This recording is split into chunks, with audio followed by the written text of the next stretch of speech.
الرحمن الرحیم محمد الرسول اللہ والذین معه اشداء علی الکفار رحماء بینہم تراہم رکعا سجدا۔ حضرت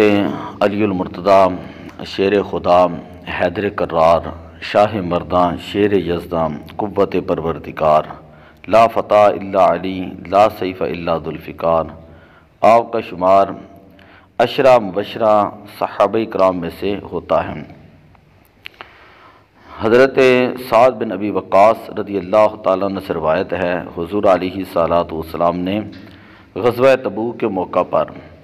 حضرت علی المرتضی رضی اللہ تعالیٰ عنہ کو مدینہ پاک میں اپنا قائم مقام مقرر کیا،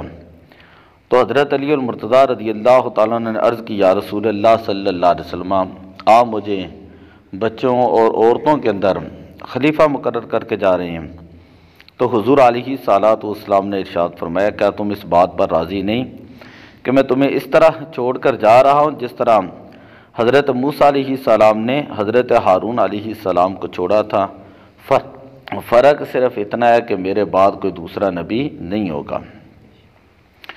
اسی طرح ایک روایت کے اندر ہے، حضرت ام المؤمنین ام سلمہ رضی اللہ تعالیٰ عنہ آپ راویہ ہیں،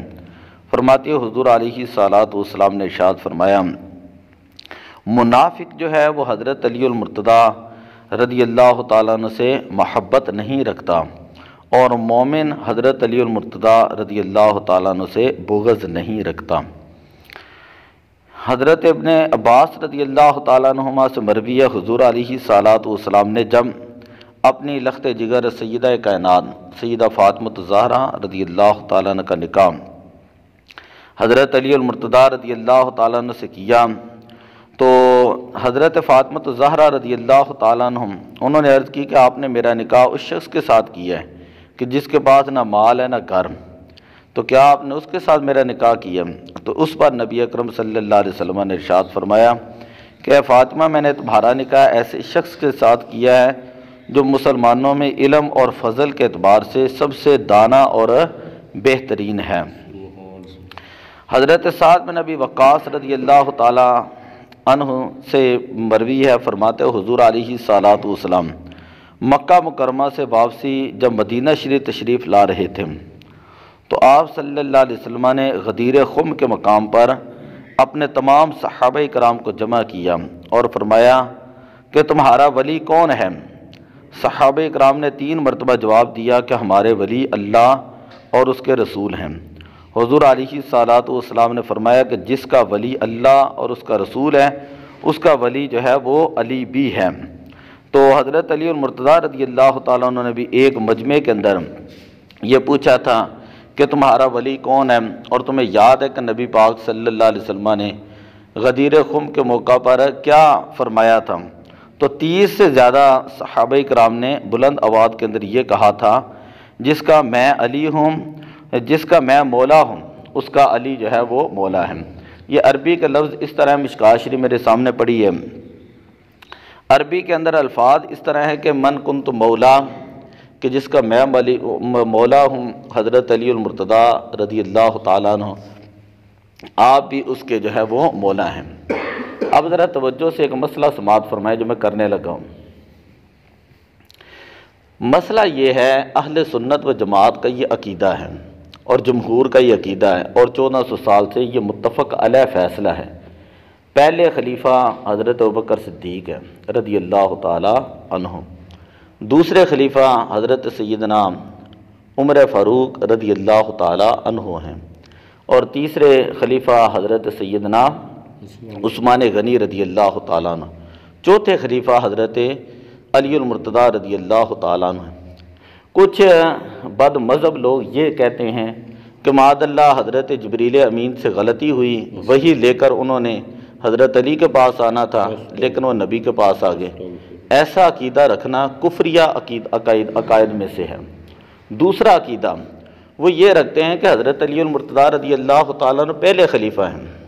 حالانکہ ان کو کوئی عقل موت نہیں ہے کسی قسم کی کہ حضرت علی المرتضی چوتھے خلیفہ ہیں، پہلے خلیفہ نہیں ہے۔ اپنی اذانوں کے اندر بھی یہی کہتے ہیں علی ولی اللہ، تو علی ولی تو ہم بھی مانتے ہیں، اس کا مطلب کون علی کو حضرت علی ولی جو ہے ولی نہیں مانتا، بلکہ ولیوں کے سردار بھی ہم مانتے ہیں، اور یہ بھی ہم مانتے ہیں کہ فیض نبی اکرم صلی اللہ علیہ وسلم کا آپ سے تقسیم ہوا ہے۔ لیکن یہ بات کہنا کہ خلیفہ بلا فصل، ہماری سادہ لوگوں کو نا اس بات کی سمجھ نہیں آتی کہ اس کا مطلب کیا ہوتا ہے۔ وہ یہ کہتے ہیں کہ حضرت علی المرتضیٰ رضی اللہ تعالیٰ عنہ وہ خلیفہ بلا فصل ہے، یعنی ابوبکر صدیق رضی اللہ تعالیٰ عنہ سے بھی پہلے خلیفہ ہیں، وہ ان سے بھی ان کو جو ہے نا وہ پہلا خلیفہ مانتے ہیں۔ اس کا مطلب یہ ہے، میں رات کو اعلیٰ حضرت رحمۃ اللہ علیہ فتاویٰ رضویہ شریف 14 نمبر جلد ہے، رد رافضیت یعنی شیعوں کا رد، یہ کتاب میں پڑھ رہا تھا، اس کے اندر فرماتے ہیں کہ اگر کوئی شخص یہ سمجھے نا کہ حضرت علی نبی پاک کے بعد پہلے خلیفہ ہیں، ابوبکر صدیق اور عمر فاروق رضی اللہ تعالیٰ پہلا خلیفہ نہیں مانتا، وہ بندہ گمراہ ہے،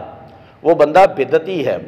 اور جب یہ پہلا خلیفہ مانتے ہیں تو اس کا مطلب یہ سمجھتے ہیں کہ وہ معاذ اللہ شیخین غاصب تھے، تو اگر وہ حضرت علی المرتضیٰ پہلے خلیفہ ہوتے، اگر پہلے خلیفہ ہوتے تو ان کو شیر خدا کہا جاتا ہے،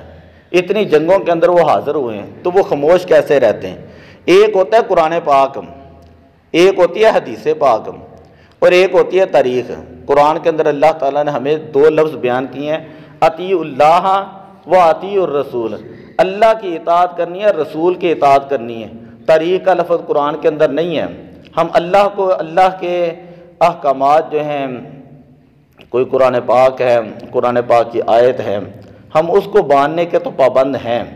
حدیث کو ماننے کے تو پابند ہیں،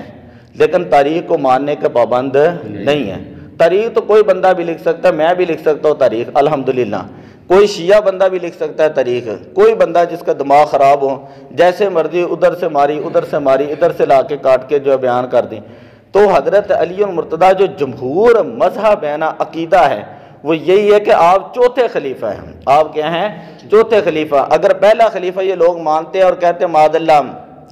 شیخین غاصب تھے، تو اب اس کا مطلب یہ ہے کہ یہ اپنے عقیدوں، ان کی کتابوں کے اندر، شیعوں کی کتابوں کے اندر لکھا ہے کہ یہ جو بڑے بڑے صحابہ تھے، ابوبکر صدیق، عمر فاروق، انہوں نے یہ جو قرآن پاک جمع کیا ہے تو بہت ساری آیتیں جو ہیں وہ قرآن پاک کی اس میں سے رہ گئی ہیں۔ تو یہ عقیدہ رکھنا بھی کفریہ عقیدہ ہے، کیونکہ اللہ نے قرآن کے اندر فرمایا کہ انا نحن نزلنا الذکر و انا لہ لحافظون، کہ ہم نے قرآن نازل کیا ہے اور ہم ہی قرآن پاک کی کیا کرنے والے ہیں؟ حفاظت کرنے والے ہیں۔ تو یہ کہنا کہ یہ قرآن پاک بھی صحیح طرح نقل نہیں کیا گیا تو وہ بندہ تو مسلمان ہی نہیں رہتا، پھر اس کا عقیدہ کیا ہے؟ تو شیخین کو معاذ اللہ اتنا بغض کا نشانہ بنانا، ٹھیک ہے، تو اس بندے کا تو اسلام کے اندر حصہ ہی نہیں رہتا۔ اہل سنت و جماعت حنفی بریلوی، یہ بریلوی کو ایک نیا مسلک نہیں ہے یا نیا کو مذہب نہیں، بلکہ جو صحابہ کرام کا طریقہ کار تھا، جو ان کے عقائد اور نظریات تھے، میری سرکار امام احمد رضا خان فاضل بریلوی رحمۃ اللہ تعالی علیہ، آپ نے فتاویٰ رضویہ شریف کے اندر انہی مسائل کو رکھا ہوا ہے، اپنے پاس سے کوئی چیز نہیں بنا لی، جو ترتیب 1400 سال سے چلتی آ رہی ہے نا، وہی ترتیب رکھی ہے۔ اور اتنا بغض ان لوگوں کے سینوں کے اندر حضرت ابوبکر صدیق کے بارے میں بھرا ہے، ان کی اولاد کے بارے میں، حضرت سیدنا عمر فاروق رضی اللہ تعالیٰ عنہ کے بارے میں، کہ بھئی ان کا مقام اپنی جگہ ہے، اور شیر خدا حیدر کرار رضی اللہ تعالیٰ عنہ آپ کا مقام اور مرتبہ اپنی جگہ پر۔ ہم بار بار یہ حدیث کی کتاب ہے، بار بار اپنی عوام کو یہ بتاتے ہیں کہ حضرت علی المرتضیٰ رضی اللہ تعالیٰ عنہ سے محبت رکھنا یہ ایمان کا حصہ ہے، یہ ایمان کا حصہ ہے، اور یہ خلفائے راشدین میں سے ہیں۔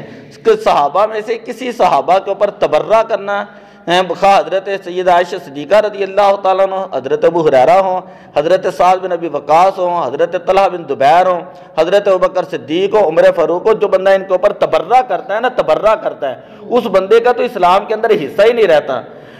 شکاک جتنی عقل ہوتی ہے، پڑھا کچھ ہوتا نہیں ہے، لیکن صحابہ کرام کو لے کر چوکوں کے اوپر، تھڑوں کے اوپر بیٹھ کر ہماری عوام کو باتیں سنا رہے ہوتے ہیں، تو ان کو چاہیے کہ کسی عالم دین کے پاس بیٹھ کے بات کریں، پھر ان کو پتہ چلیں کہ دلیل بناتے کیسے ہیں اور دلیل کو بیان کیسے کرتے ہیں۔ جیسے سنا ویسے آگے سنا دیا، تو ان لوگوں کو چاہیے کہ اپنے علماء کے پاس بیٹھا کریں، اپنے علماء کی بات سنا کریں اور اپنے علماء کی بات کیا کریں۔ الحمدللہ میں نے اتنا سکولوں کا پڑھا ہے، اتنا میں نے کالجوں کا پڑھا ہے، اور اتنے ملحد لڑکے اور لڑکیاں میرے پاس سوال کرتے تھے نا اسلام کے بارے میں، اور میں انگریزوں کی کتابیں پڑھتا ہوں اور کتابیں میں اتنی پڑھتا ہوں، میری عمر گزر چکی ہے۔ تو ہمارے اساتذہ کی ہمیں تربیت یہ تھی کہ جو بھی انگریز اعتراض کرے گا، جو بھی ہندو اعتراض کرے گا، یہودی اعتراض کرے گا، عیسائی اسلام کے اوپر اعتراض کرے گا، ہمارا یہ حق بنتا ہے کہ ہم اسلام کے دلائل دیں۔ ہم کھاتے اسلام کے ہیں، پیتے اسلام کے ہیں، رہتے اسلام کے اندر ہے، تو ہمیں ان کے دلائل سے متاثر ہونے کی ضرورت ہی نہیں ہے۔ اگر کوئی ہندو حضرت امام حسین کی تعریف کے اندر کلام لکھ دیتا ہے تو ہم اس کے کلام سے کوئی متاثر نہیں ہوں گے۔ اگر وہ اتنا ہی آپ کو ماننے والا ہے تو وہ مسلمان ہو جائے۔ ہماری کمزوری یہ ہے کہ یہ دیکھیں بابری مسجد ہے، پرسوں اس کا افتتاح کیا ہے، پرسوں اس کی جگہ پر رام مندر بنایا گیا ہے، پورے انڈیا کے اندر ایمرجنسی نافذ کی گئی ہے۔ تو کیا ہوا کہ جب ہمارے مسلمان حکمران کمزور ہو گئے، ہمارے عقائد کمزور ہو گئے، ہماری عوام کمزور ہو گئی، دلائل مضبوط نہ رہے، اور ہم نے یہ کہا کہ کوئی بات نہیں، ان کے ساتھ سلام رکھیں، کلام رکھیں، تو آج ہماری بابری مسجد کے اندر انہوں نے رام مندر جو ہے وہ تعمیر کیا ہے۔ تو یہ تو کوئی اچنبے والی بات نہیں، بلکہ آج سے 2-3 ہفتے پہلے انڈیا کا ایک وفد ہے، وہ مدینہ پاک کے اندر گیا ہے، مدینہ شریف کے اندر، اور سمرتی ان کی جو وزیر تھی، تو اس نے وہاں پر جا کر سارے مقامات کا جو ہے وہ دورہ کیا۔ 1400 سال سے جب سے فتح مکہ ہوا ہے، نبی اکرم صلی اللہ علیہ وسلم نے فرمایا تھا یہاں پر مشرک داخل نہیں ہوں گے۔ اللہ نے قرآن کے اندر بیان کر دی کہ یہاں پر مشرک داخل نہیں ہوں گے، کہ انما المشرکون نجس فلا یقربوا المسجد الحرام بعد عامهم ھذا، کہ اس سال کے بعد اب یہاں پر مشرک نہیں آئیں گے۔ 1400 سال سے یہ وہاں پر نہیں جا رہے تھے، اب ان کو بڑی ایک چڑھی ہوئی ہے کہ جی ہم یہودیوں کو بھی ساتھ ملا لیں، اسرائیل کو بھی تسلیم کر لیں، خواہ وہ فلسطین کو مار رہا ہے جو مرضی اس کو بھی تسلیم کر لیں، عیسائیوں کو بھی تسلیم کر لیں، اور ہندو جو ہے نا ان کو بھی ہم ان کے ساتھ انڈیا کے ساتھ تعلقات بنا لیں۔ بھئی تمہارے اگر اتنے تعلقات ہیں تو نبی اکرم صلی اللہ علیہ وسلم نے خانہ کعبہ سے بتوں کو گرایا ہے، خانہ کعبہ کو بتوں سے پاک کیا ہے۔ تو یہ کون سی شریعت ہمارے اوپر نافذ کرنے والے ہیں سعودیہ کے لوگ ہیں کہ صحابہ کرام کے مزارات تم نے بھی گرا دیے، اہل بیت پاک کے مزارات تم نے شہید کر دیے، اور جو ہندو لوگ تھے ان کو تم لوگوں نے اپنا قریب کر دیا۔ آگے حدیث پاک سماعت فرمائے، نبی اکرم صلی اللہ علیہ وسلم نے فرمایا جس نے علی سے محبت کی اس نے مجھ سے محبت کی، اور جس نے علی سے دشمنی رکھی اس نے مجھ سے دشمنی رکھی، اور جس نے مجھ سے محبت کی اس نے اللہ سے محبت کی، اور جس نے مجھ سے دشمنی رکھی اس نے اللہ تعالیٰ سے دشمنی رکھی۔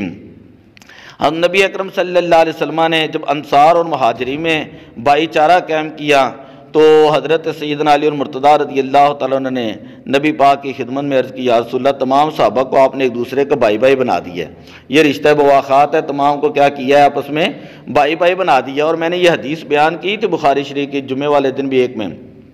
کہ یہاں تک کہ صحابہ نے کہا تھا جس کی 2 بیوی ہیں نا میں اپنی ایک بیوی کو طلاق دیتا ہوں آپ کسی اور کو دے دیں۔ نبی اکرم صلی اللہ علیہ وسلم سے عرض کی یا رسول اللہ جس کی 2 بیویاں ہیں، عرض کی یا رسول اللہ ایک کو طلاق دیتے ہیں اور ایک کو جو ہے وہ آپ کسی اور کو دے دیں تو ایک کو میں اپنے پاس رکھتا ہوں۔ تو جب دوسرے صحابہ کو یہ بات پیش کی گئی ہے تو انہوں نے کہا کہ اللہ اور اس کے رسول کی تقسیم کے اوپر راضی ہیں، تو آپ کو اللہ تعالیٰ اپنا اجر عطا فرمائے۔ تو یا رسول اللہ ہمیں بازار کا راستہ دکھائیں، ہم بازار میں جانا چاہتے ہیں۔ لیکن بات تو حدیث میں موجود ہے نا کہ صحابہ نے جو انصار صحابہ نے تھے انہوں نے اپنی جائیدادیں آدھی آدھی صحابہ کرام کو پیش کی ہیں، اور انہوں نے بھائی کا مطلب یہ نہیں تھا کہ آج کے سکے بھائیوں کی طرح کہ کوئی دوسرا بھائی مر رہا ہے تو کچھ کو پتہ بھی نہیں ہے کہ مر رہا ہے یا نہیں مر رہا ہے، ایسی بات نہیں تھی۔ تو عرض کی یا رسول اللہ تمام صحابہ کے درمیان آپ نے رشتہ مواخات قائم کیا، بھائی بھائی بنایا ہے، لیکن میرے ساتھ نہیں کیا۔ تو نبی اکرم صلی اللہ علیہ وسلم نے فرمایا اے علی تم میرے دنیا اور آخرت کے بھائی ہو، تم میرے دنیا اور آخرت کے بھائی ہوں۔ تو اسی طرح ایک روایت آخری میں پڑھنے لگا ہوں، حضور علیہ الصلوۃ والسلام نے فرمایا جس نے علی کو برا کہا اس نے مجھے کہا۔ چنانچہ حضرت علی المرتضیٰ رضی اللہ تعالیٰ عنہ سے محبت کا تقاضا یہ ہے آپ کے فضائل بیان کیے جائیں، آپ کے مناقب بیان کیے جائیں، آپ کے محاسن بیان کیے جائیں، آپ کی عقیدت اور شان اور عظمت جو ہے نا اس کو زیادہ سے زیادہ بیان کیا جائیں۔ اتنی یقین کریں میرے پاس حدیثیں ہیں کہ جب خیبر آپ نے فتح کیا تھا تو آپ کی جو ہے آنکھوں کے اندر کچھ درد تھا، تو نبی پاک صلی اللہ علیہ وسلم اپنا جب لعاب دہن لگایا تو ساتھ یہ دعا دی تھی، آپ صلی اللہ علیہ وسلم نے فرمایا کہ اے اللہ حضرت علی المرتضیٰ سے گرمی اور سردی کو دور کر دیں تو آپ گرمیوں کے اندر سردیوں والے کپڑے پہنا کرتے تھے اور سردیوں کے اندر گرمیوں والے کپڑے پہنا کرتے تھے۔ یہ حضرت علی المرتضیٰ رضی اللہ تعالیٰ عنہ کی شان مبارک تھی کہ جتنے بھی آپ کے فضائل بیان کیے جائیں، جتنے بھی آپ کے مناقب بیان کیے جائیں وہ کم ہیں۔ اس سے بڑھ کر کیا بات ہوگی کہ جن کو نبی پاک صلی اللہ علیہ وسلم نے اپنی چادر مبارک کے اندر لے کر فرمایا تھا کہ یہ میری اہل بیت میں سے ہیں، یہ میری اہل بیت میں سے ہیں، اور اللہ تعالیٰ نے قرآن کے اندر ارشاد فرمایا قُلْ لَا أَسْأَلُكُمْ عَلَيْهِ أَجْرًا